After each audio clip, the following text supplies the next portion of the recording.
Hey guys, Meow, it's Kat here, and today we're going to be reading some Katsuki Bakugou stories. So, not are we only not reading like one or two or three, we're reading 4 stories for one whole video. And these are all by Kawaiipon on Wattpad, so a link will be down in the description below, and I all hope you enjoy.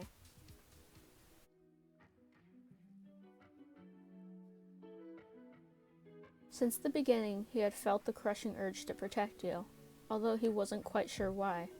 Confrontation was certainly not something you were good at, and being the sharp-eyed, hot-headed individual that he was, he noticed this. You were an incredibly timid soul who chose never to approach people if at all possible. Heck, even if you were forced to, as all often made him seethe, you became a flustered, stuttering mess, desiring to simply melt into the floorboards and remain there for all eternity. Given that you were astonishingly shy, it became a massive surprise and very nerve-wracking when the explosive blonde, known for detesting anything with a pulse, walked up to you demanding a friendship. Some of his peers snickered, but the majority just looked on in utter confusion.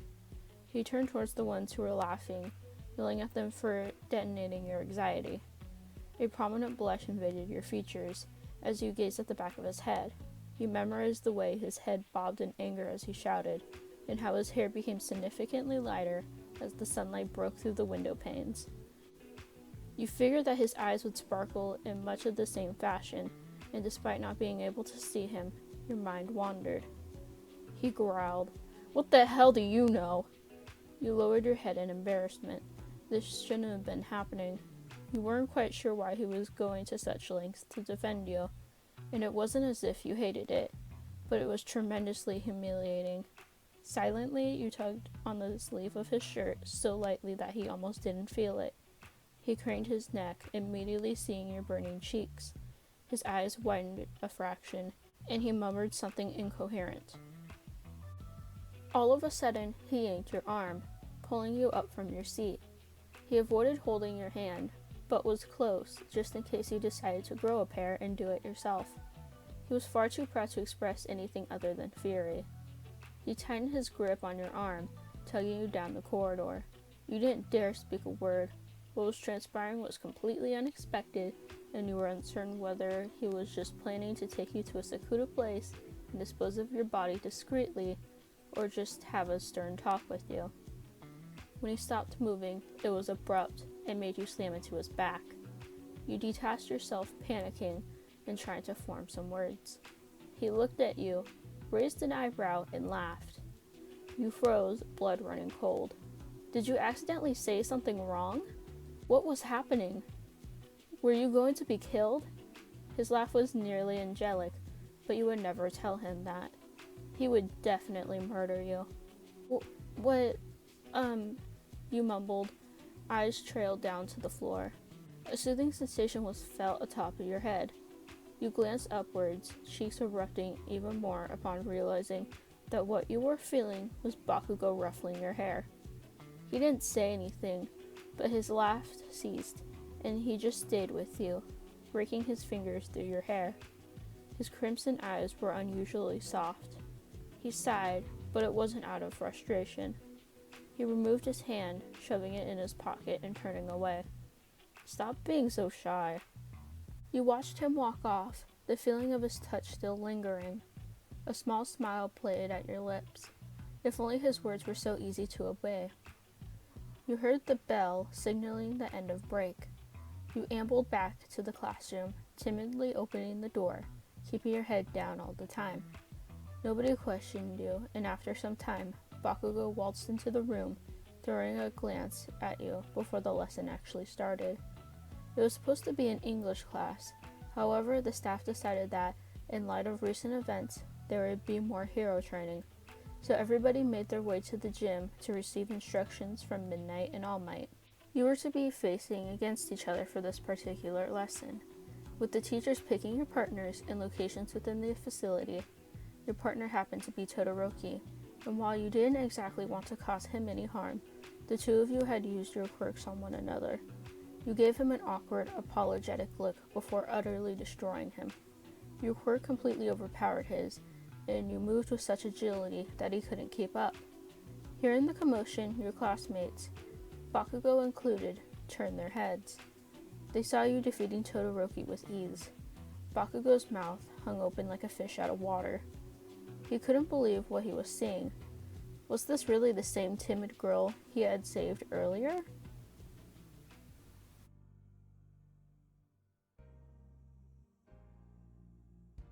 The bottle spun on the floor, flashing past each individual, until it stopped abruptly on the pink-skinned girl, shaking in excitement. "Yes, I choose Dare!" She set everyone in the room a confident grin. "Okay, you asked for it," Kaminari smirked, walking over to her and whispering something the others strained to hear. She laughed boisterously, rising from the floor and rushing off to another room in the dormitory. When she had rounded the corner, Kaminari sat down thoughtfully, a playful smile plastered on his features. "What did you tell her to do?" Sato asked, confused. "Something that's for sure gonna make Bakugo mad." For a moment, everyone in the room stopped. All they heard was a mighty crash, Mina's crazed giggles, and Bakugo's furious yelling. More things seemed to be getting destroyed, as Mina was apparently leading him straight to the room you were situated in. Suddenly, the bouncy girl came running down the hallway, an enraged blonde in tow. "Come on, Bakugo! Play spin the bottle with us!" she screamed, pulling him into the room. "Huh? Why the hell would I?" "Your turn, listener," Kaminari had to shout in order to be heard over the blonde, and you stared in amusement at the bottle, which hadn't moved since Mina left a few minutes ago. You were about to speak, but your voice was drowned out. "I dare you to hug Todoroki!" Your jaw hung open as you looked between Kaminari and Todoroki. The latter was shifting uncomfortably on the floor, and the former grinning in triumph, as if it somehow gave him a sense of achievement. There was a shove from behind, and someone began pushing you towards Todoroki.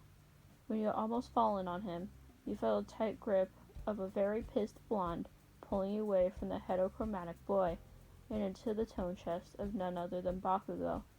"What the hell was that, huh?" You shuddered from the vibrations of his irritated voice, trying not to appear too amused with the situation. "Oh, I was going to hug Todoroki," you said, like it was nothing. "Yeah, you want to do that again?" "Possibly, it depends. How much do you love me?"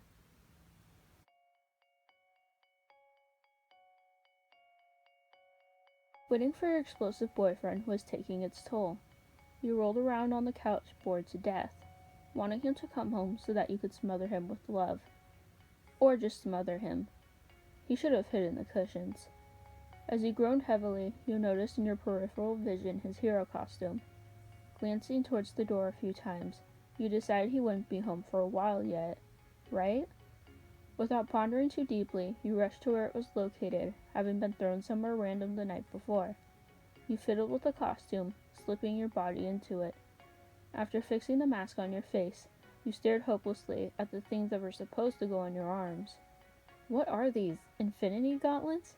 you mused out loud, attempting to attach them. During this time, your struggles were noted with amusement by a certain blonde. He had arrived early and stood outside the door, feeling the minutes tick by as he watched you with wonder. You kept making attack noises and thrusting your hands in front, mimicking his movements. He heard a few phrases such as, "How does he manage these?" and "Bloody hell, I'm sure he would have died by now." The last one angered him slightly, but he opted for the more confrontational, "I'm just going to stand here and watch your mistakes." "Deku!" you yelled, causing him to flinch. You giggled, and that was when Bakugo revealed himself. Waltzing up to you, he looked quite mad. "Oi, I don't sound like that." Yes you do."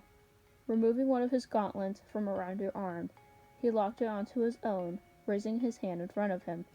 His expression was still inflamed, which you guessed must have been from the direct result of you calling the name of that nerd. "It's like this." Marginally calming down, although refusing to look at you, Bakugo showed one of his attacks. Copying him, you successfully managed his movement. Your face lit up. You were ecstatic. Bakugo glanced down at your shining eyes, turning away almost instantly to hide the blush creeping onto his cheeks. "I did it!" you exclaimed, holding onto your boyfriend's arm. Smiling lightly, he ruffled your hair. You're such a dork.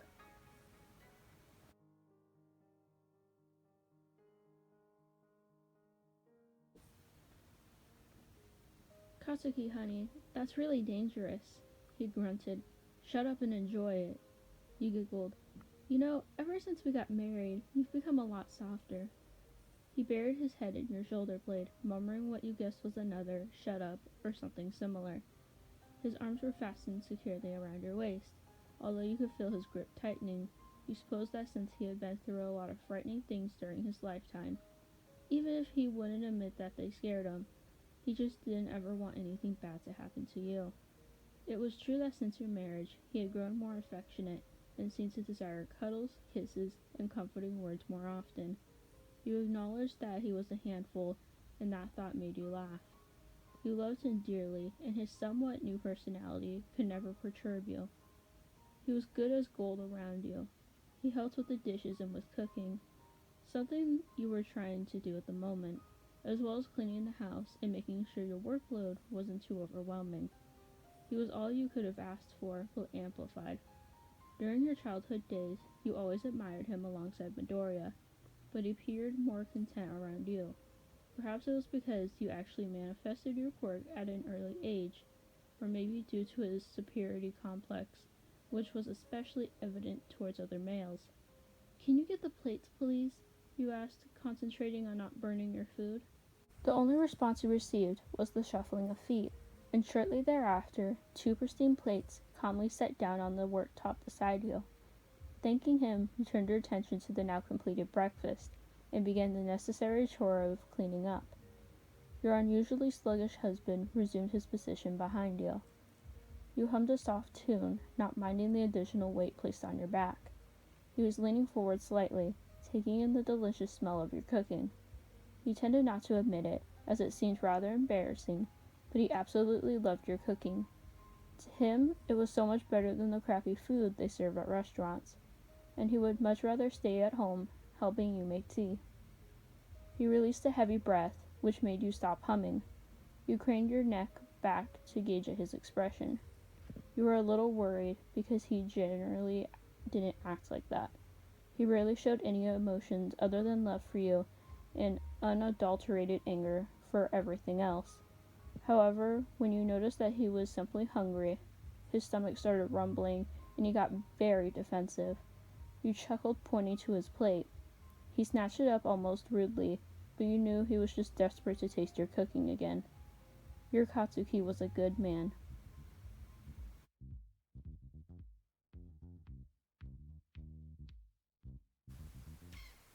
Well, I all hope you enjoyed, and if you did, leave a like, comment, and subscribe for my future uploads.